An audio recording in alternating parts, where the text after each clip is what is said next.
Stanley Kubrick's The Shining is famous for its eerie halls, unsettling score, and Jack Nicholson's spiral into madness.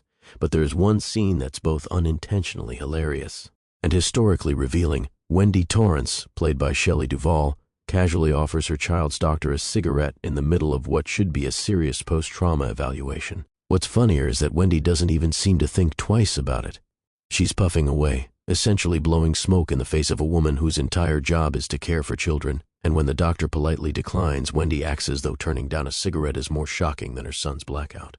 This small, absurd moment captures a snapshot of late 20th century America, where smoking was still a social norm, yet just on the brink of cultural exile.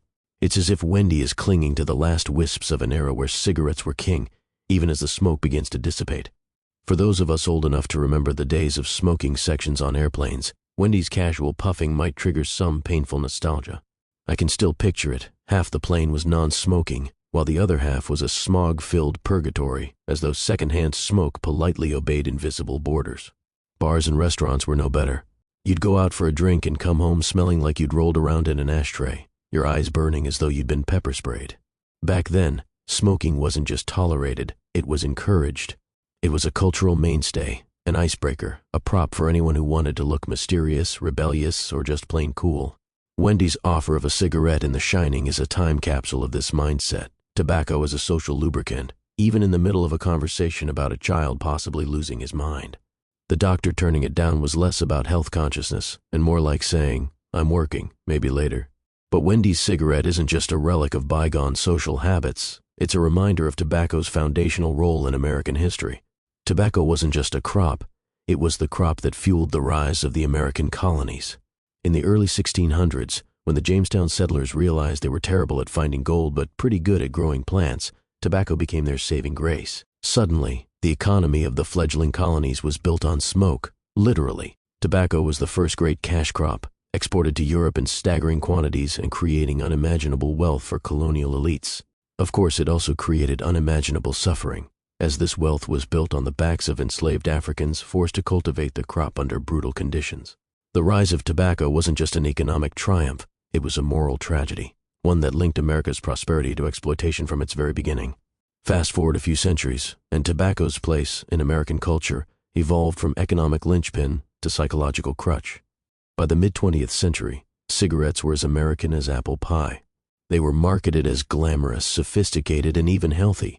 Doctors and ads claimed they helped with digestion and calmed your nerves. Smoking became a symbol of independence and rebellion, with figures like James Dean and Humphrey Bogart turning the simple act of lighting up into an art form. Wendy Torrance's cigarette in The Shining isn't just a bad parenting choice, it's a cultural artifact, a reminder of when smoking was seen as a sign of normalcy, even in the face of chaos. Wendy's nonchalance as she offers her doctor a cigarette says, "Everything's fine, right? Here, have a smoke." It's both tragic and hilarious, a desperate bid for normalcy that feels absurd in hindsight. But here's the thing about tobacco, it's always been a paradox. Economically, it drove the growth of America, but at a massive human cost.